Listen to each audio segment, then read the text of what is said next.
The issue we have to deal with today is an issue which is really very, very common, and it's one of those specialist kind of cases and questions that comes again and again and again.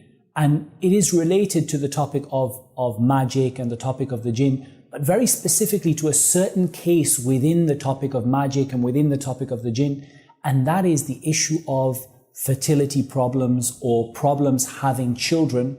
And when does that relate to the jinn, and how can we deal with that in terms of an Islamic cure involving ruqya or involving anything else? And then we want to talk about sort of more specific cases. What happens when you can prove that it's related to the jinn, when there's all sorts of jinn-related activity going on, and then is our approach any different? So that's what we want to deal with today, insha'Allah ta'ala. The first point that we want to deal with is that whenever we have an issue that could potentially be from, let's say, worldly or normal causes, and could also be from, let's say, unworldly or unnatural causes, i.e. magic or the jinn, then we have to deal with it in two ways. Because if you're watching this video and you're having this kind of problem, then it may well be that you are suffering from a natural medical issue. And it may well be that you're suffering from a jinn-related issue. So how do we deal with this? I mean, a lot of people would start by saying, well, what are the criteria for us to decide whether it is a jinn problem or whether it is a medical problem? And I would say that's not necessary to do at all. We don't need to even go there. We can solve this problem by dealing with both at the same time. In other words, what I'm asking you to do if you're suffering from this problem is I'm asking you to presume it is a medical problem and to presume that it is a jinn-related problem and to deal with the two at the same time. Likewise, we can add a third issue in there. What about if this is a test from Allah? As people say, if this is something that is coming from the decree of Allah, and it's not a magic issue, it's not a medical issue, this is a test from Allah Azza wa Jal. Put that in the mix as well, and deal with all three of those with a separate and distinct action, which if it is A, will solve the problem, if it is B, will solve the problem, and if it is C, will solve the problem, because there's no contradiction in the cure for all of those three things. So let's talk the easy one first of all. It's a medical problem. So how are you going to deal with it if it's a medical problem? You're going to go to the doctor, have all the tests done, have the treatments, and generally, as long as those treatments are not harmful, as long as there's no high-risk procedure where the doctor says, this could cause you to become severely ill, as long as it's not high risk, you can pretty much take that road while doing the other two as well.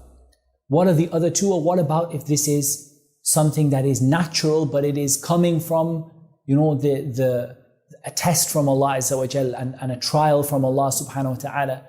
So how are we going to get ourselves out of that? Well, we actually find that there are things mentioned in the Quran and in the Sunnah which can relieve this kind of problem and bring about the result that you want. From them are the topic of istighfar, seeking forgiveness. Because Allah said, فَقُلْتُ اسْتَغْفِرُوا رَبَّكُمْ إِنَّهُ كَانَ غَفَّارًا يُرْسِلِ السَّمَاءَ عَلَيْكُمْ مِدْرَارًا وَيُمْدِدُكُمْ بِأَمْوَالٍ وَبَنِينَ وَيَجْعَلْ لَكُمْ جَنَّاتٍ وَيَجْعَلْ لَكُمْ أَنْهَارًا. Allah subhanahu wa ta'ala said on the tongue of Nuh, relating to us in the Quran what Nuh said to his people, that Nuh said, and I said to them, seek the forgiveness of your Lord. Indeed, He is always forgiving. He will send down rain from the sky in abundance, and He will give you an increase of wealth and children. And He will give you gardens and will give you rivers. All you have to do to get all of that in one package is to seek the forgiveness of Allah. And by that, I don't mean sitting in your home saying, Astaghfirullah, Astaghfirullah, Astaghfirullah, but actually feeling it, meaning it, thinking about it, asking, what have I done that I'm seeking forgiveness from? Making all of these long and complicated dua for seeking forgiveness. Allahumma ghfir li dhanbi kullah, diqqahu wa jilla, awwalahu wa akhirahu, sirrahu wa alana. Oh Allah, forgive me all of my sins, those that I did openly, those that I did secretly, those that are small, those that are big, and to the end of the dua. So you're making these kind of complicated or complex long du'as, seeking Allah's forgiveness, saying things like Astaghfirullah al-azim alladhi la ilaha illahu al-hayyul qayyum wa atubu ilayh. I seek the forgiveness of Allah, the one that there is no God worthy of worship but Him. Al-hayyul qayyum, the ever-living, the one who sustains all existence, and I turn to Him in repentance, and actually turning to Him in repentance. As we've alluded to, not only istighfar but dua, waking up at tahajjud time, standing at the time when Allah Azza wa Jal descends to the lowest heaven. And then He says, is anyone seeking forgiveness? Any of my slaves seeking forgiveness so I can forgive them? Is anyone asking me a question so that I can answer them? At that time, the time between the Imam sits down at Jumu'ah, at the time between the adhan and the iqamah, and all of these other times when your du'as are accepted, and you're spending that time asking Allah to bless you with a pious child. As an example from the du'as that you can use is the du'a of Zakaria. وَزَكَرِيَّا إِذْ نَادَى رَبَّهُ رَبِّ لَا تَذَرْنِي فَرْدًا وَأَنْتَ خَيْرُ الْوَارِثِينَ. My Lord, don't leave me alone. Fardan means alone or with no children, barren with no children, and you are the best of the inheritors. That's one du'a that you can use. There are others mentioned in the Quran, in the Sunnah, that are too many to mention in just this short clip. But the point is that you are making dua, you're making istighfar, you're seeking Allah's forgiveness, and you are intending to do something good with this gift that you are given. Because Allah subhanahu wa ta'ala told us in the Quran, لَإِن شَكَرْتُمْ لَأَزِيدَنَّكُمْ. If you show gratitude to Allah, Allah will give you more. So if you show gratitude for what you have, and if you intend to show gratitude through that child, not like the example that Allah Azza wa Jal gave in the Quran of the one who begged Allah for a pious child, and then when Allah gave them that child, they made partners with Allah subhanahu wa ta'ala. Not like this example. Like the one who intends that if I have this child, I will raise them as a good Muslim. I will teach them to obey Allah Azza wa Jal, insha'Allah, and you have that intention, which is there. You observe the correct etiquettes between husband and wife, even in issues like marital intimacy. You don't do anything haram in that. You observe the dua before embarking on that. You have all of the right etiquettes. You make the wudu afterwards, for example, or the ghusl when necessary. And there are etiquettes that you follow. Because the more you follow the sunnah, the more barakah you will find in the action that you do. And there are commands in the sunnah that relate to marital intimacy, relations between husband and wife. And so if you follow the sunnah in this regard, it's much more likely that you're going to get the result that you want out of it in terms of that child that you want. And of course, you have to recognize that Allah Azza wa Jal is the only one that can solve this problem for you, because at the end of the day, Allah is the one. To some He gives sons, to some He gives daughters, to some He doesn't give any children at all, and so He is the one you need to seek that help from. At the same time, Allah Azza wa Jal commands us to do what we call al-akhdhu bil-asbab. Go out and do the causes. Go out and do the reasons for things to happen. So go to the doctor, seek some help, recognizing that the doctor alone will not help you. That the help is going to come from Allah. But this is a cause, a sabab, a cause that Allah has placed in this world for you to act upon and for you to try out. And you never know where the help of Allah is going to come from. So right now we've dealt with this first point of it being a medical problem. We've dealt with what if it is a test from Allah and the need of patience and dua and istighfar and all of these other things that we understand when it relates to a test of Allah. But what if it is the third one? What if it is magic or the jinn that is causing this problem? If you suspect that, then I would recommend that you start doing a ruqya treatment. Now, one of the things we say, one of the most beautiful things about ruqya is that it's not a harmful treatment. It's not like a medicine that has side effects. You take a medication, you take a drug, and that drug has side effects, and it could cause your hair to fall out, or it could cause you to become sick, or it could cause you to develop an allergy, or it could cause lots of things. Ruqya doesn't cause any problems at all. You can do ruqya when there's nothing wrong with you at all, and it won't cause any side effects. It has no downside. So if you think it's a problem related to that, and especially if you start to see some evidence that it is, and this brings us to the second part of the question, with regard to someone who says, well, I've seen some pretty reasonably strong evidence that it is a jinn problem. For example, I've seen figures around the home.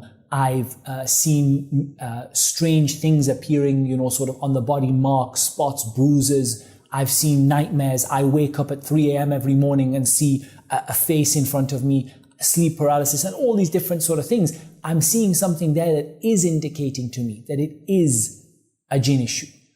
So we can put those two together, the one who's fairly sure and the one who's 50-50, because the treatment is the same. We need to use the ruqya treatment along with the istighfar, along with the dua, along with the intention for gratitude, along with the medical treatment, because it doesn't hurt either. And along with that, we're going to use this ruqya treatment.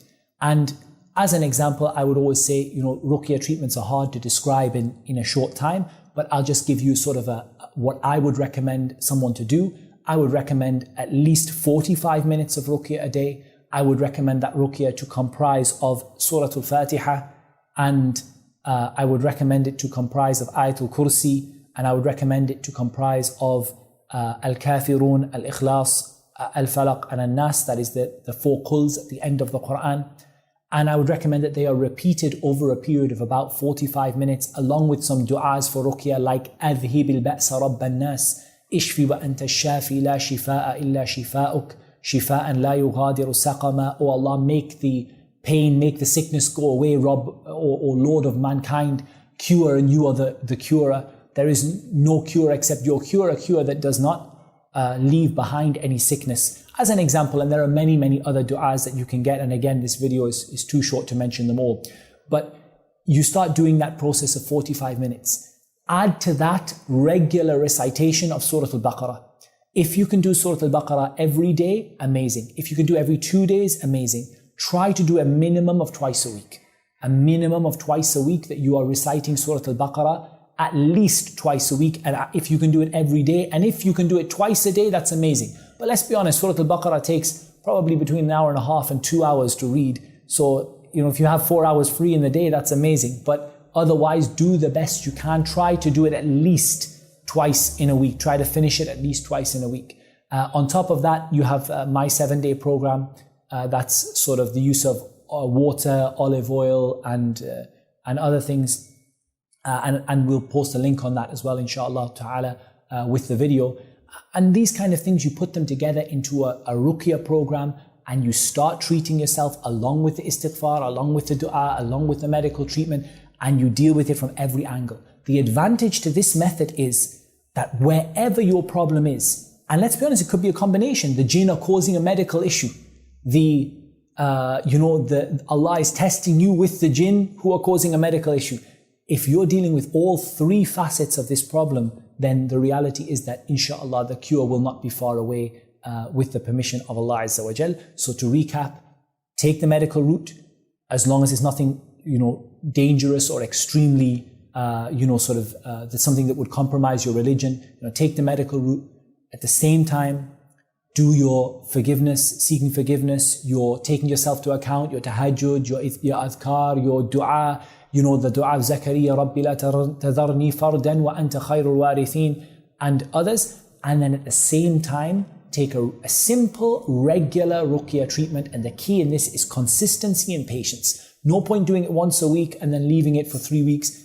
Every day, 45 minutes a day, along with the water, the oil, and all of the other stuff, along with, for example, reading Surah Al-Baqarah a minimum of twice a week, and putting your trust in Allah, because like Allah said, فَإِذَا عَزَمْتَ فَتَوَكَّلْ عَلَى اللَّهِ. When you've done your bit is all that I've described in this video. Then when you've done your bit, put your trust in Allah.